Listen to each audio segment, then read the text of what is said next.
So, another tournament report. Hooray! If I sound kind of down at the dumps, don't take that literally. I'm just kind of cool, calm and collected, because this time I'm not, like, I don't know. I did pretty well in this tournament. Might as well just get on with it before I show off my trades. The first round, I got a Fish Exceeds deck, sort of like my old Banishark deck, but I think it had a few other bits and pieces in it. Oh wait, no, I think that might have been just exclusive Banishark. Yeah, I can see why it's not the greatest thing ever. I took it out 2-0. It's definitely kind of interesting though. I've never been on the opposing end of Banishark before, so it's kind of interesting. So for round 2, I got another Blackwing deck. Haven't had one of those in a while. To be quite honest, I think that the guy should have been disqualified. I don't think anybody raised the alarm here, but he was actually running 2 Black Whirlwinds in his deck. And as most of you know, Black Whirlwind is, of course, limited at 1. So, yeah, I told him that he could only have one of them in the deck, and it's just, yeah, I don't know. I still won anyway, so, yeah. But that'll probably teach him to maybe read the ban list before he goes into a tournament. Round 3, I got Chaos Dragons. Not the same guy who beat me last week. It's actually the guy who beat me last week using Dark World. He used Chaos Dragons. And I think it's when it's got something to do with Light Swans, he just can't beat me because I 2-0'd him pretty easily. So, yeah. I actually thought I was doing pretty well in this tournament because I went 3-0, winning all 3 of those rounds 2-0. Then I got one of my old nemesis, the Inzektors.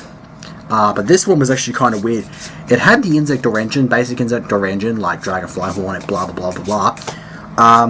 But he also added extra viability for Rank 4 X-Seizers by running Goblinberg and Alexandrite Dragon. It's kind of weird, and what actually pissed me off is that he actually beat me down with Utopia Game 3 when I had sighted out my Super Polys. Because obviously Super Poly is useless to me when playing Inzektors because we don't have Escuridao yet, which kind of sucks. So I lost that one 2-1. Round 5 I went up against an old nemesis of Darker Edition 84s, the Gladiator Beasts. This is my first time going up against those things. It wasn't actually the Gladiator Beasts that screwed me over,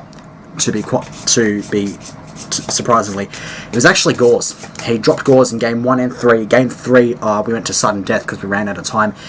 He just outright knocked me over before the time ran out in Game 3, so I lost that one.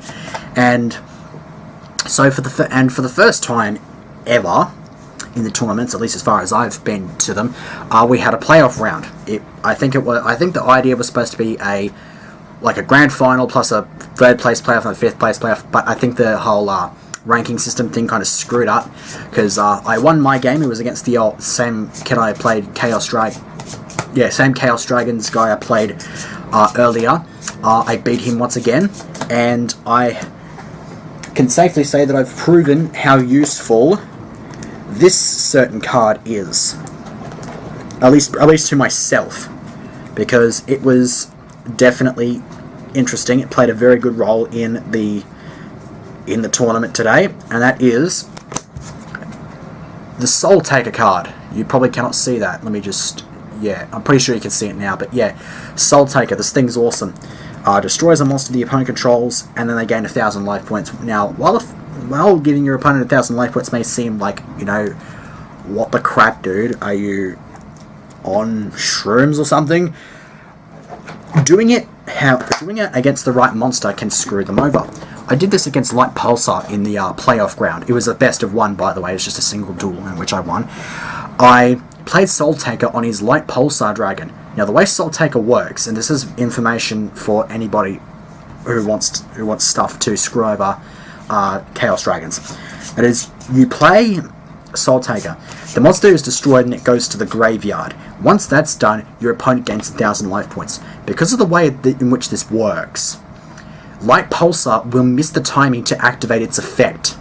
So that's one bonus thing. Your opponent's going to gain 1,000 life points, but they can't use the effect because of the way that works, which I absolutely love to bits. It's just incredibly awesome. The effect can also be done against Yubel's first form, I think, and Elemental Hero the Shining, so Hero decks should also watch out for that as well. So, and obviously, you know, I've got to look out for it since I teched it in this deck, since I knew it could screw over other Shinings and like Pulsar and whatnot, so obviously I have to be wary of that being dealt to me. So that was pretty much it. Total was 3-2, not including the playoff round. I mean, it was a playoff round, so 3-2 for the Swiss. I finished 4th, which is actually quite awesome. To be quite honest, I feel like I missed out because the first game against Inzektors, I lost that because I kept dead drawing at the end. I got him down to 1200 and then I just could not draw the right card.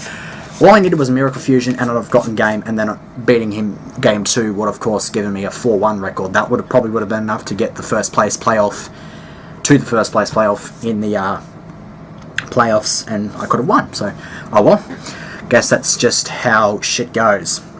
You know, that's just the one weakness of the bubble of Elite Beat Hero. There's not a whole lot of monsters, and you got way too many spells to just be like, I hope I draw this one, and then you just don't. So, oh well.